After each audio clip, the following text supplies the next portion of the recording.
అష్టాదశ మహాపురాణాలలో 10వ పురాణమైన బ్రహ్మవైవర్త పురాణంలోని మొదటిది బ్రహ్మఖండం. దీనిలో మొత్తం 30 అధ్యాయాలు ఉన్నాయి.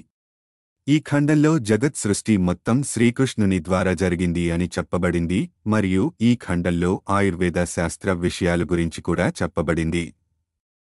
ఈ పురాణంలోని రెండవదైన ప్రకృతి ఖండంలో శ్రీకృష్ణుని ఆదేశానుసారం ప్రకృతి, దుర్గాదేవి, లక్ష్మీదేవి, సరస్వతీదేవి, సావిత్రిదేవి మరియు రాధాదేవి రూపంలో ఎలా ఆవిర్భవించిందో చెప్పడం జరిగింది. ఈ ఖండంలో సావిత్రిదేవి మరియు తులసిదేవి యొక్క ప్రాధాన్యం ఎక్కువగా ఉంది.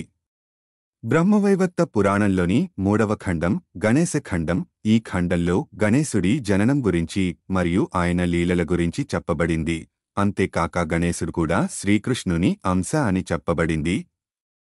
ఈ పురాణంలోని నాలుగోదైన కృష్ణ జన్మఖండంలో భూత కళల గురించి, కార్తవీర్యుని చరిత్ర గురించి, శ్రీకృష్ణుని జననం గురించి, శ్రీకృష్ణుని బాల్యలీలల గురించి, శ్రీకృష్ణుడు కంసాది దుష్టులని చంపడం మరియు ద్వారకా నిర్మాణం గురించి చెప్పబడింది. ఇలాంటి మరిన్ని వీడియోల కోసం మా ఛానల్ను సబ్స్క్రైబ్ చేసుకోండి.